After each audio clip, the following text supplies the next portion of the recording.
안녕하십니까? 하루 1분 건강연구소입니다. 오늘은 조금 기막힌 이야기 하나를 들려드리려고 합니다. 심장 이야기인데 아픈 곳은 심장이 아니라 발바닥이라는 겁니다. 듣자마자 이런 말이 나올 거예요. 아니, 가슴이 아픈 것도 아닌데 발바닥이 왜 심장을 알려줘요? 그런데 실제로 병원에서 종종 나오는 이야기입니다. 의사도 놀라고 환자도 놀라는 그 반전. 아주 쉽게 풀어서 설명해 드릴게요. 편하게 앉아서 이야기 들으시듯 들어오시면 됩니다. 한 어르신 이야기입니다. 70대 초반, 마을의 산책왕으로 유명했던 분이에요. 매일 천천히 40분 걷고 집에서는 무릎 펴기 운동하고 건강에 관심 많던 분입니다. 그런데 어느 날부터인가 발바닥 앞쪽, 특히 엄지발가락 뒤쪽이 자꾸 욱신욱신. 걷다가 갑자기 아프고 쉬면 조금 괜찮고 이걸 몇 주 겪으니까 겁이 나더랍니다. 그래서 정형외과를 갔어요. 그런데 의사가 발도 보고 엑스레이도 보고 만져보더니 이렇게 말했습니다. 발 문제만은 아닙니다. 혹시 최근에 숨 찼다거나 계단 올라갈 때 힘들지는 않으셨어요? 어르신이 그 말을 듣고 깜짝 놀랍니다. 맞아요. 요즘 이상하게 계단 오르면 가슴이 답답하고 숨이 차서 자꾸 서게 되더라고요. 그랬더니 의사가 놀라면서 말합니다. 발바닥 통증이 심장 문제랑 같이 나타나는 경우가 있어서 그렇습니다. 심장 초음파랑 혈관 검사도 해보시죠. 이 이야기를 듣자마자 어르신이 하는 말. 아니, 발이 아픈데 심장을 왜 봐요? 이게 무슨 말이냐고. 어르신들 대부분이 이런 반응입니다. 그런데 이 반응 자체가 정상입니다.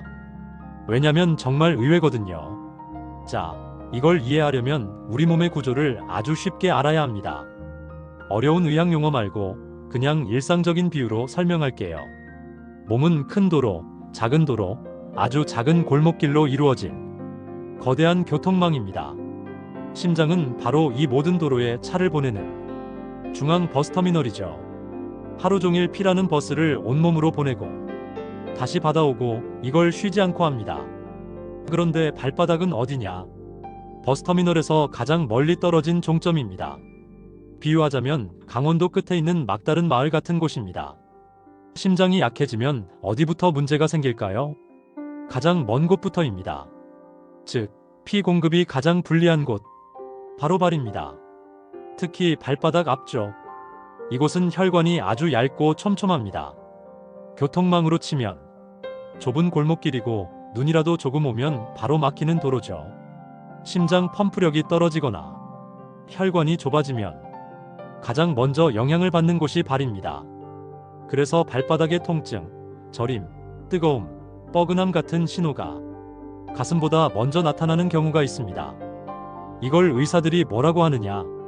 말초신경 이상 같지만 심장과 혈관 문제일 수 있다. 이겁니다.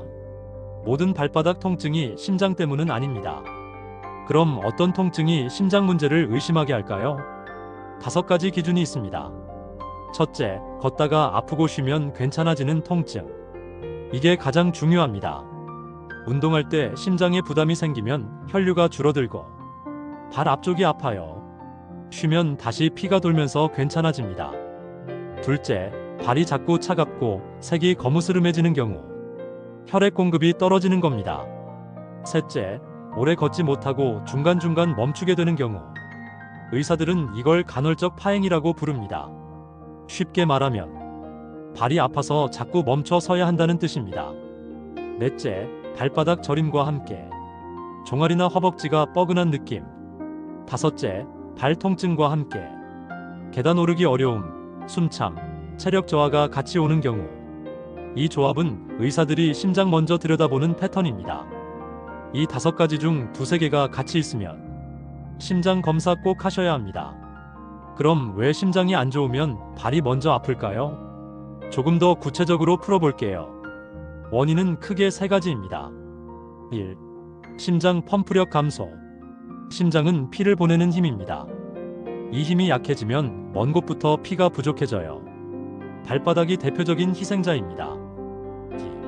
2. 다리 혈관이 좁아짐. 고지혈증, 고혈압, 당뇨가 있으면 다리 혈관이 좁아집니다. 기름때에 낀 수도관과 똑같아요. 물이 잘 안 내려가듯 피도 잘 안 갑니다. 특히 종아리에서 발로 내려가는 혈관은 본래부터 가늘고 구불구불합니다. 그래서 노년기에는 더 쉽게 막히거나 좁아집니다. 3. 산소 부족. 심장이 약해지면 피가 적게 가는데 그 피마저 산소가 부족할 수 있습니다. 발은 하루 종일 체중을 버티고 걷는 곳이라 산소가 아주 많이 필요합니다. 산소가 부족하면 통증이 생깁니다. 이 세 가지가 합쳐지면 발이 아프고 자꾸 저리고 뜨겁고 걷는 게 힘들어집니다. 그러니까 발이 먼저 말하는 겁니다. 심장님, 지금 상태 안 좋습니다. 저한테 보내는 피가 너무 적습니다. 도와주세요. 이 신호를 무시하면 위험해지는 거죠.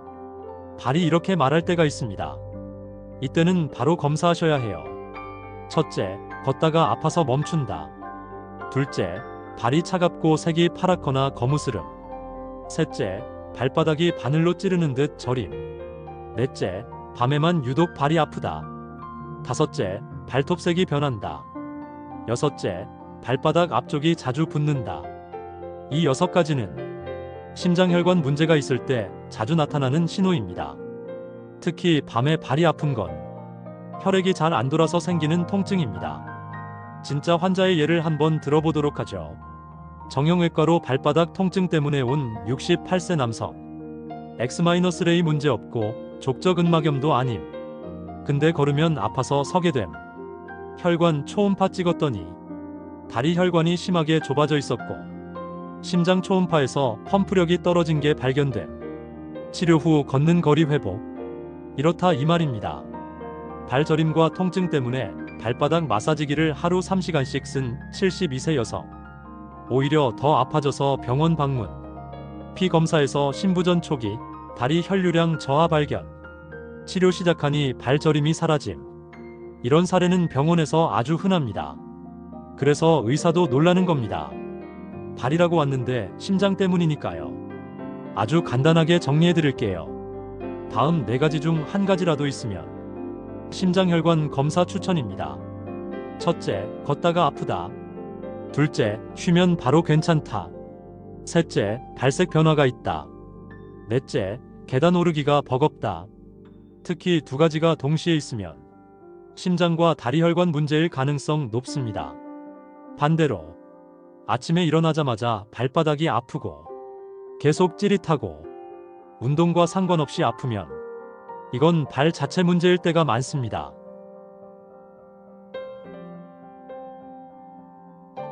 심장과 혈관은 돈 많이 드는 방법 말고 가장 기본적인 방법이 효과가 큽니다. 첫째, 너무 오래 앉아있지 않기. 30분에 한 번씩 발목을 돌려주세요. 둘째, 걷기. 무리하지 말고 천천히 골고루 매일. 셋째, 발 따뜻하게 하기. 혈관은 찬 데서 더 좁아집니다. 넷째, 금연. 흡연은 다리 혈관을 제일 먼저 망가뜨립니다. 다섯째, 물 잘 마시기. 혈액이 걸쭉해지지 않게 해야 합니다.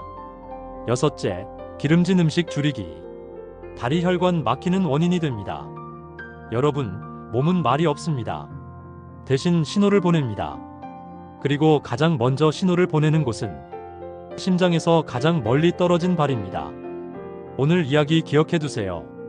발이 아플 때 그냥 나이 탓만 하지 마시고 심장과 혈관도 꼭 함께 생각해 보셔야 합니다. 건강은 얼리 사인, 즉 초기 신호를 얼마나 빨리 알아차리느냐에 달려 있습니다. 발이 보내는 신호를 무시하지 마시고 필요하면 병원에서 심장과 혈관까지 함께 확인해 보시기 바랍니다. 하루 1분 건강연구소였습니다. 다음에도 어르신 눈높이에 맞춘 쉬운 건강 이야기로 돌아오겠습니다.